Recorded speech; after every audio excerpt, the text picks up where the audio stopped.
There's also been some criticisms of you. Transportation Secretary Pete Buttigieg this evening spoke tonight. He took aim at one of your past comments from 2021 that Americans that don't have children have, quote, no physical commitment to the future of this country, unquote. Do you have any reservations at all taking the ticket, taking the opportunity to serve as a vice presidential nominee, given what happened to Vice President Pence on January 6th? Both you and President Trump have suggested that there's something wrong or illegitimate about the way that Kamala Harris replaced Joe Biden on the Democratic ticket. Now that the Democratic convention is here, do you accept Kamala Harris, Vice President Harris, as the legal and legitimate presidential nominee of the Democratic Party? Hey fam, welcome and welcome back to One and Done. Well, the DNC's convention had a few highlights and a lot of lowlights. One of the highlights was Jake Tapper interviewing JD Vance. Now, every time I see JD, he is super impressive. I love the way he handles hostile commentators. He reminds me a lot of Vivek Ramaswamy. He handles it with style and class. Now, this interview with Jake Tapper is no different. JD gives him the business. Now, before we dive in, don't forget to hit that like, smash the subscribe, ring the notification bell, share this video far and wide, and let's jump on in. Welcome back. We just capped a very busy night here at the Democratic National Convention in Chicago, Illinois. The official Democratic vice presidential nominee, Governor Tim Walz of Minnesota, accepted his party's nomination as he introduced himself to the American people in this rather truncated process. Right now, let's get reaction to the message we've heard from the Democrats this evening from the Republican vice presidential nominee, Senator JD Vance of Ohio. Senator Vance, thank you so much for joining us. What's your reaction to what you heard from your counterpart and from the Democrats this evening in Chicago? Well, I think it's an interesting contrast, Jake, between what President Trump and I are offering, which is very simple. We are advancing policies. They're going to lower the cost of housing, lower the cost of food, secure the southern border, and raise wages for the middle class. And Kamala Harris really can't run on accomplishing that because her policies have, in fact, caused a lot of the problems and a lot of the suffering that we see in our country. So what you see from the Democrats is instead this argument that if you want to vote for Donald Trump because you want to change the direction of this country, you're somehow a bad person. And I really think that that dark message really doesn't gel at all with the idea that somehow the Democrats are the joyful party. There's a lot of attacks on Donald Trump, a lot of criticisms of what he's done and what he's said, not a whole lot of positive vision for how Kamala Harris is going to fix the problems that plague the country.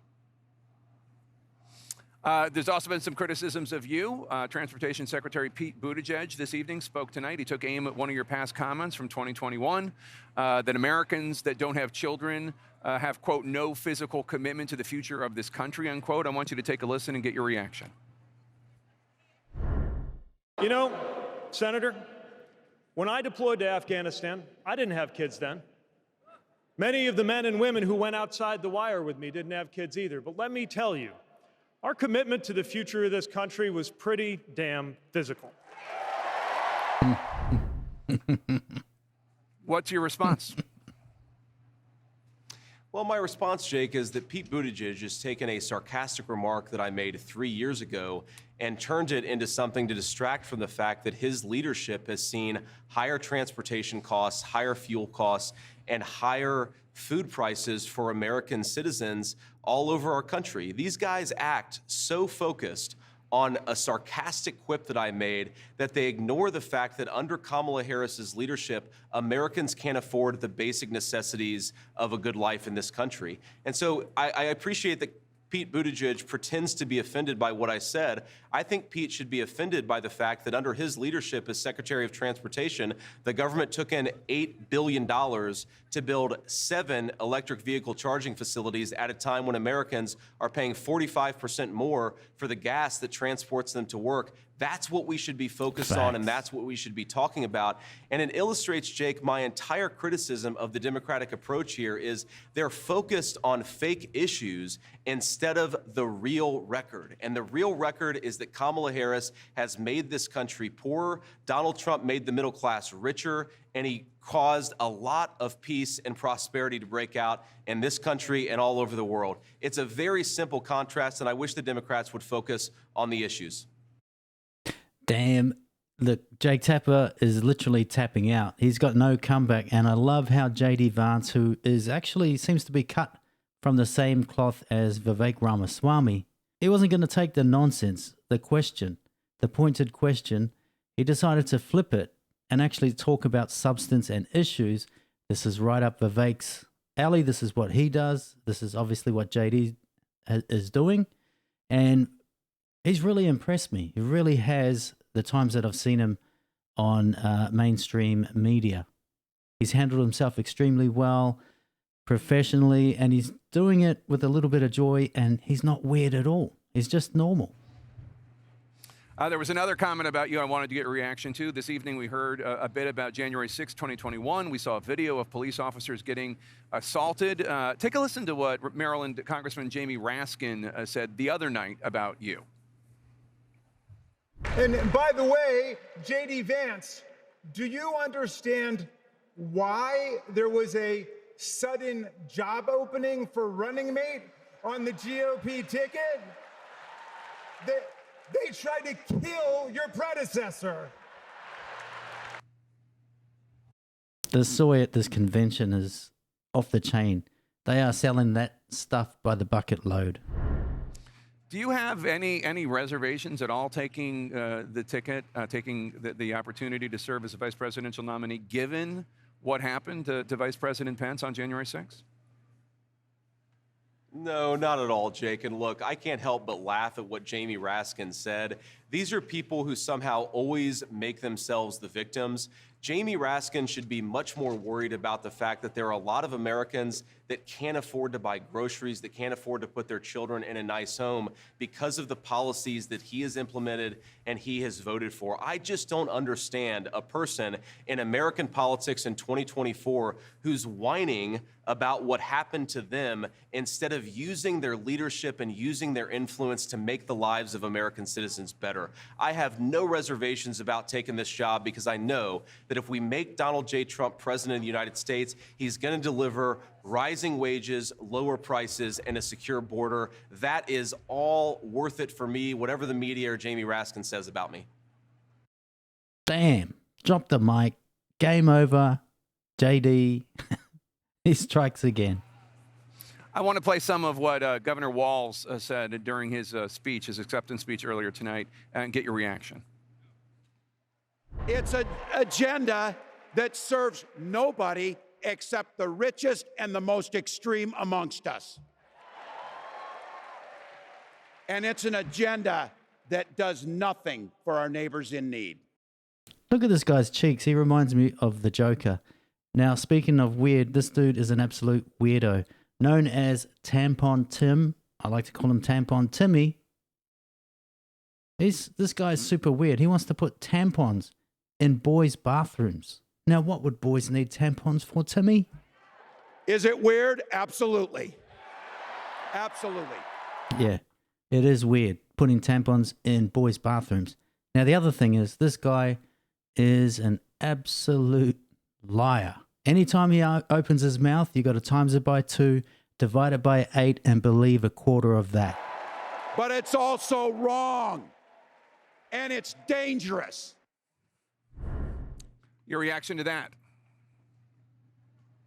Well, when Donald Trump was president, Jake, you had people buying homes at record rates. You had young Americans who were able to afford to raise a family. You had people who could afford the basic trappings of middle-class life in this country. And so when Tim Walz says that Donald Trump's agenda doesn't work for middle-class Americans, he already was president for 4 years, and his agenda worked very well for middle-class Americans. Again, I just wish, I would love for Tim Walz or Kamala Harris or anybody else to say that during the 3.5 years that Kamala Harris was vice president, here is the thing that she did to make groceries more affordable. Here is the thing that she did to make it possible to raise a family in this country. Or here's the thing that she did to secure rather than open up the border. Because they can't talk about Kamala Harris's record, they're creating a phantom of Donald Trump's leadership. The Donald Trump that I know and that the American people know, I think, produced really good results for the American people. It's a record to be proud of and a record I'd like to get back to, frankly, because it was good for the American people.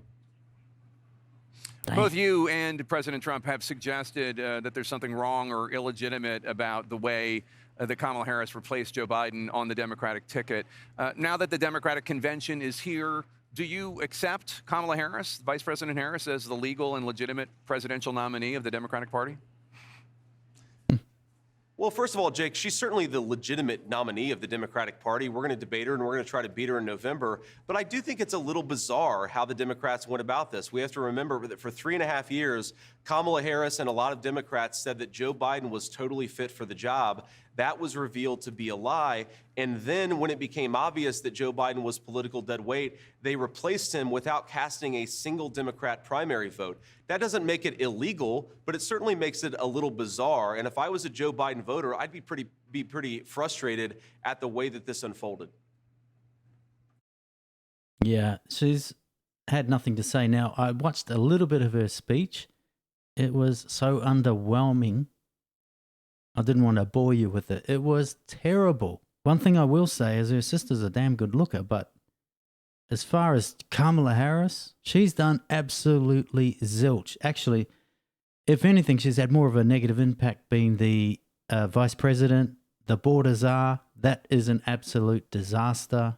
And she seems to destroy everything in her wake. Now, I can't wait to see her actually do some interviews on some of these mainstream media channels. And will she go on podcasts like Donald Trump's willing to do and has done?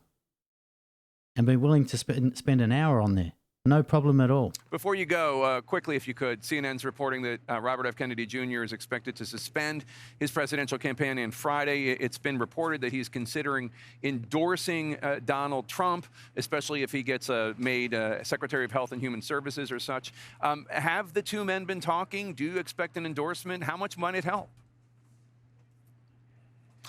You know, so I don't talk to Robert F. Kennedy Jr., Jake. I certainly listen to what he says, and I do think that he is a guy who recognizes that the Kennedy Democrats of old have been replaced by the Kamala Harris Democrats who support high inflation and open borders. So I'm not surprised that he feels left behind by the Democratic Party. I think a lot of Democrats, a lot of people like my grandparents feel left behind by the Democratic Party. I would certainly welcome his endorsement of Donald Trump. I've seen the same reports you mentioned. I don't know if it's actually going to happen, but I certainly hope it does, because I do think it would be helpful, because it drives home this idea that the Democratic Party of John F. Kennedy, it's just not the Democratic Party of 2024. Let's get back to common sense. And unfortunately, the only American leader running on common sense right now at a national level is Donald Trump.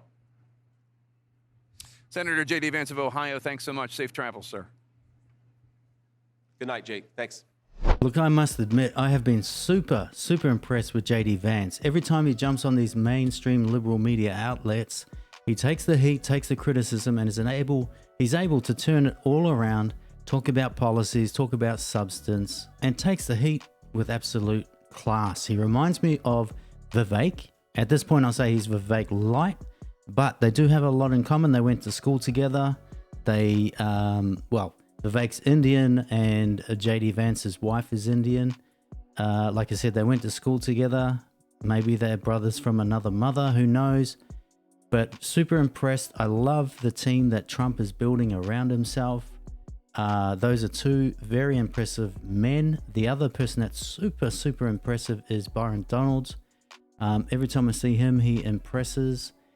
And the fact that RFK might be throwing his hat in the ring or his support behind Donald Trump, that is another huge win for Trump. I think, even though I disagree with RFK on quite a few things, I think he'll definitely add value to the Trump campaign, to the Trump administration. Now, the reason he's coming across, of course, is because the Democrats have been suing the pants of him left, right, and center, because they don't want anyone to run. They don't want people to vote for him because they do not like democracy. Anyway, them's are my thoughts. Let me know yours in the comments below. Before I dip, don't forget to hit that like, smash the subscribe, ring the notification bell, and I'll catch you in the next video.